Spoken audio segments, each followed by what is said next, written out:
can be hard because there's so much information that you need to learn, you need to implement. And of course, as you know, things always change. So that's why making mistakes is part of the process. As long as you learn from them, it's actually a good thing. But when you don't, it can cost you time as well as opportunities. So in this video, I'm going to share the top 5 business mistakes that I made early on when building my business, so you can learn from them and not have to do the same thing. If you want access to the show notes, then drop the word mistakes in the comment and I will get those to you when done. Hey, I'm Joyce Lehman and I help entrepreneurs and coaches leverage their unique brand and message so they can stand out online, sell more services, and make a bigger impact without the overwhelm.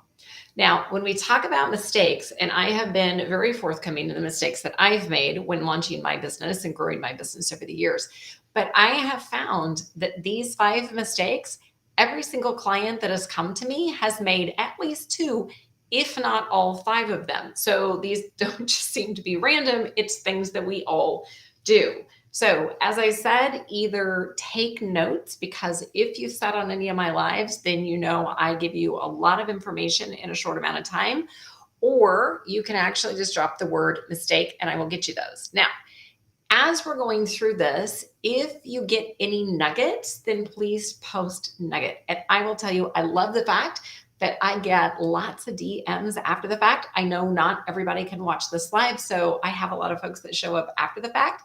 So I appreciate you reaching out to me and letting me know what's going on. Okay, so mistake number 1 is doing all the things in the wrong order. So think back to when you started your business. Could be that you have recently started it or you've had it going for a while, and consider some of the mistakes that you have made in the process.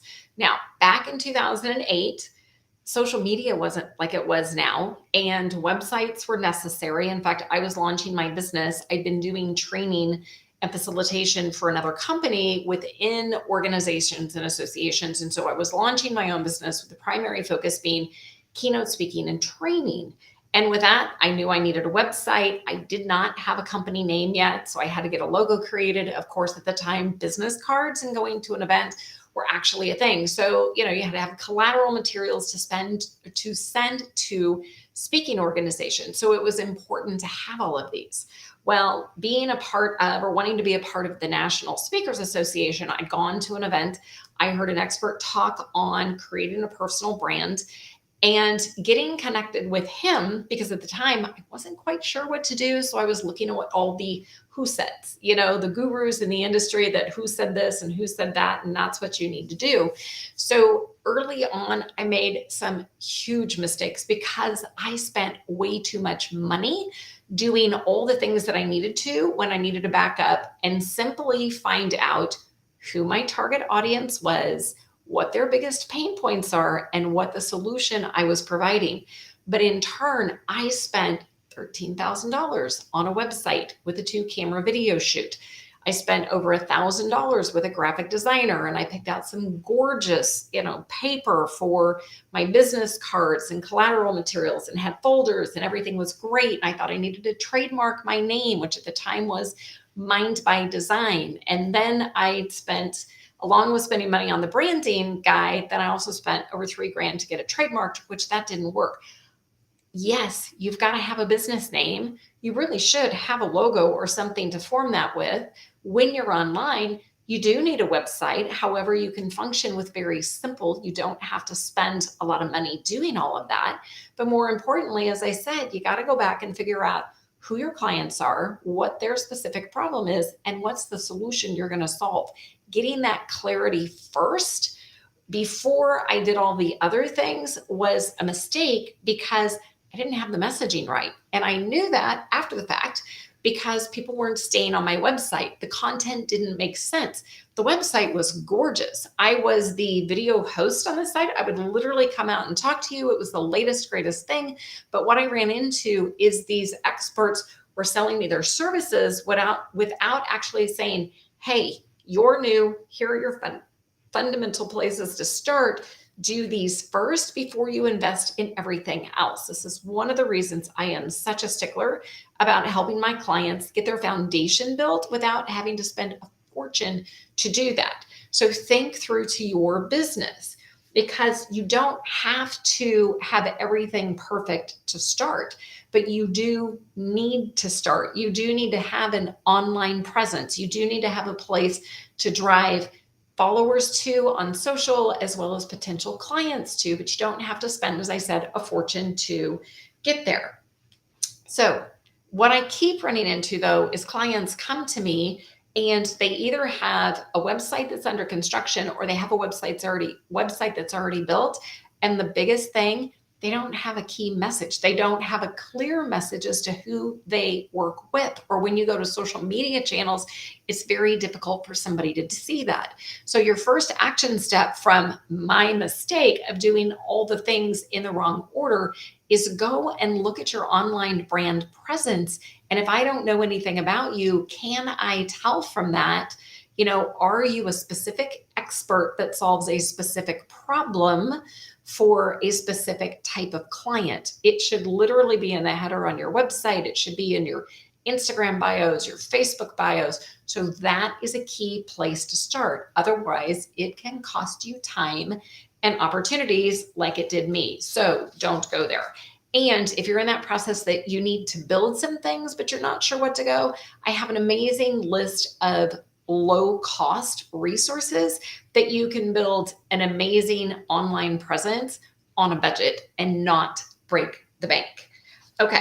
So with that, mistake number 2, and I did, since this is so personal, I did create notes because I wanted to make sure I would stay on track. So with that, building a hobby, mistake number 2 is building a hobby instead of a business. There's actually 2 aspects to this. So what I have found is a lot of entrepreneurs tend to romanticize the amount of time that it's going to take and the activities that they need to do to actually build a business. So I do want to get clear on this. I'm not telling you have to spend 50, 60 hours a week building your business. If you are brand new, there is time that you are going to have to invest up front to make sure that you've got your client clarity, your brand foundations, your social media strategy, your sales process, whatever those steps are in your simple funnel. You've got to make sure you have time to invest to do that, along with servicing clients, among other things. So it's about being realistic with what you're currently juggling. If you're working for a company and you're looking to launch, a new business as a side gig, then you're really going to be splitting up that time. So when you think about that second mistake of building a business instead of a hobby, get really clear on the amount of time that you have to invest in building your business. Now, if this is your full-time thing, then that means you have to get busy. Do you have to spend 50 to 60 hours? Heck no. But you need to define what that time is for you and be very clear that when you create that time, that you get it on a calendar and you don't let all the other things get in the way. And then you come back and you go, oh yeah, I'm going to work on marketing, or I'm going to do this. That's the difference between a business and a hobby. Spend the specific amount of time. The other thing that happens too is know that when it comes to marketing, you've got to have a marketing strategy. You're going to have to be investing in making sure that you have that. You've got to get your online presence. You've got to figure out what your social media accounts are. On the sales side, you've got to have a sales process. If sales isn't your thing, you need to learn how to have conversations to lead people down the path. This posting random content or reaching out to people or not even having a brand statement, that you can very clearly tell somebody what you do. It's kind of like this kind of random stuff. That's not a business. That's a hobby. So that's where you need to have your basics. It's like, so if somebody wants to pay you, how are you going to take payments? What is that payment process? So somebody says yes to an offer, and then what are the emails that they get? The very basic things that I find some clients that have been in business for a little bit, they have the pieces, but they tend to be random. They don't have systems or processes set up. And if you're not a system and process person, totally get it. That was a hurdle I had to overcome. But yet, why waste time when you don't have to? The other thing too is basic platforms. I actually did a reel on this. It's been several weeks ago, but it was this conversation with an individual that said, I don't have $10 a month to invest in my business, or even $25 a month. It's like, that would be called a hobby, because if you're not willing to invest in an email marketing platform, there are some very low cost. In fact, there are some free ones that you can do. But if you don't have a way that you can house your potential leads and contacts, if you're not willing to take the time to even create a Google spreadsheet to get everybody's information on and be willing to track that, or even invest in, if you don't know how to do something, it's either investing in a course that teaches you how to do it and investing with the right person. As I said, I spent, over, $23,000 at the beginning with high-priced experts that didn't get me a whole lot of anything. But it's, if you can't do it, then it's investing the time to learn it, or it's also investing in the programs to help you get there faster. So that's the difference between a business and a hobby. So as I said, time is a big deal. You need to figure out how much you're going to spend. If you've got a side gig and you only want to spend 5 hours a week building a business, that's great. Just make sure it's that focused amount of time. But the third thing, this is a big deal, and I see this happen a lot, is getting stuck in learning mode. Of course, there are a ton of things that you need to learn, and with all the changes happening with algorithms, even email marketing, watching the way that people were marketing during COVID when everybody was in lockdown now, drastic changes have happened within that space. So it's not like you're going to learn it and be done, but there's a difference in staying stuck in constant learning mode. So if you are out on social media at all, or even if you open up your email, you're probably getting lots of, you're getting lots of ads, or you're getting things, somebody's emailing you saying, hey, you need to be on this list, or you need to buy this, or you need to download my free thing.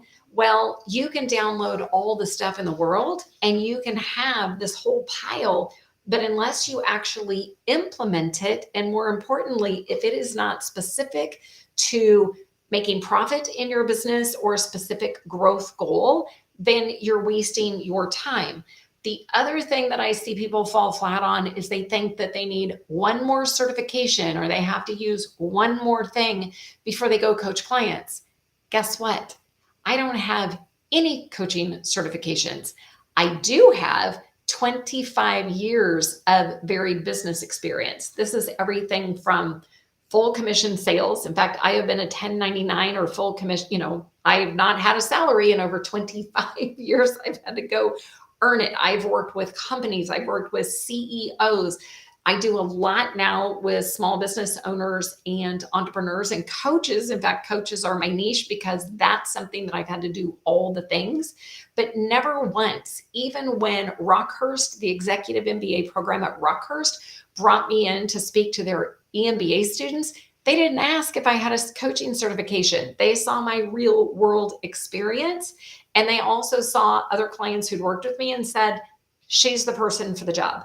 So think about what you are doing. If you are constantly stuck in learning mode and you're downloading all the free things and you're not implementing them, or you're downloading stuff that has nothing to do with your business, or by the way, surfing Instagram is not learning, that's called wasting time. I hate to tell you, it's also a form of procrastination.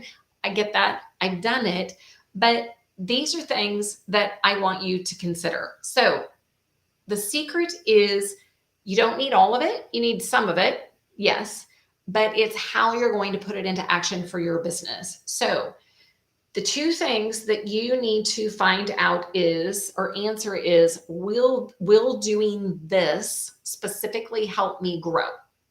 And will this action help me profit?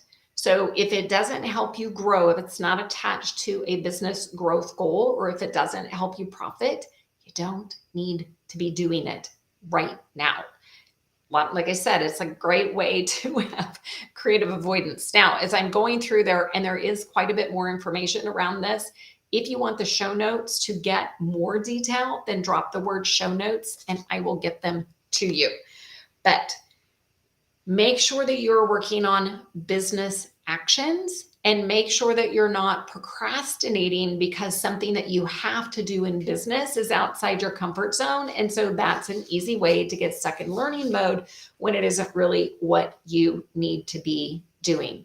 So make a list of the very specific things that you need to learn, and then only download things around that, only watch YouTube videos around that.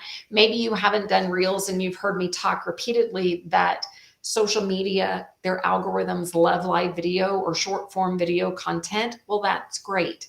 But learning how to do a Reel might take you 15 minutes, depending on the Reel. It might take you up to an hour. I know this because I've done it. But once I've done it, then it's just a matter of getting a content strategy and posting content. You don't need to go continue to watch the stuff. But this is where go to experts that have been doing this. And I have very specific experts depending on the platform or the process that I follow to get that information. So the big thing, once you learn it, you've got to implement it. That is a big step that a lot of people take. And I think it's because they're afraid. They need to push a comfort zone. They're like, oh crap, what if I fail? Guess what? If you fail, that's great. Just learn from it and move on. All right. Mistake number 4. This is a big one. Not having a niche.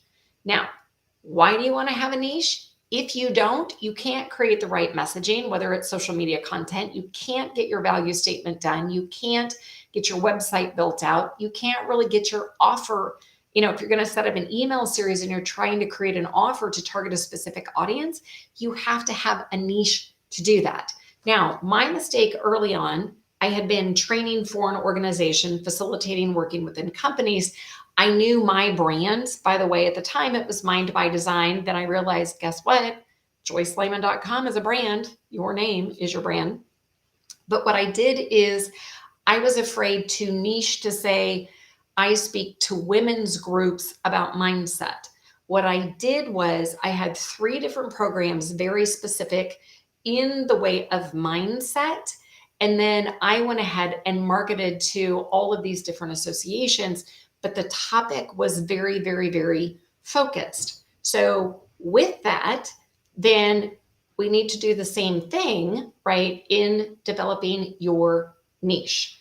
So, all right, the first thing is it's going to help you land your ideal clients. It's going to help you to create more value. It makes your premium pricing, you have the ability to do that, and it makes marketing easier. And of course, I love this. I'm doing a live and I just had a repairman my door. So I'm going to fly through this. All right. 5 is building it, thinking that if you build it, they will come. That's the field of dreams. It's not how it works in business. There is specific activities on marketing and sales that you have to do. You've got to devote the time to it. So here are some specific things. Get clear on who your ideal client is. Create a marketing strategy that is going to meet them where they're at. You've got to develop your sales process or your sales funnel to lead them through, and then have your plan for how you're going to follow up on your potential leads. And the big one, be ready to push comfort zones, because guess what? That's going to happen in the process. So with this, as I said, drop the word show notes. There is a lot more that I am covering that you're not getting on the live because I try to keep them short. So drop the word mistakes. And then with that, your recap. So mistake number 1, doing the right things in the wrong order. And I see him walking away. All right. Number 2, building a hobby instead of building a business. It's so important that you've got your time allotted. Number 3 is being stuck in learning mode. Being stuck in learning mode doesn't help anybody, especially you. So if it's not related to profit or growth, then don't do it. Mistake number 4, not having a niche. Being specific on your niche drives everything else that you need to be doing when it comes to your messaging, your content marketing, your email marketing, creating your offers. So get very specific with that. And then mistake number 5 is thinking if you build it, they will come. That's not how it works. You've got to be sure that you're devoting time in all of these areas, and know that if you want revenue, that means you've got to do sales and then building a business that's going to be profitable in the process. So with that, if you're watching this going, I'm a little fuzzy or I'm a little confused, then if you drop the word clarity, then I will be more than happy to send you a link to schedule a free clarity session. Now, knowing this process, there are some questions you're going to have to answer in advance because I need to know about your business. But in that amount of time, it's going to help you to unpack this and give you some very clear steps on what you should be doing next within your business. So with that, I appreciate you being here. I'm now going to go let my repair guy in for a refrigerator that has been dead for 5 days, and then I will see you next time.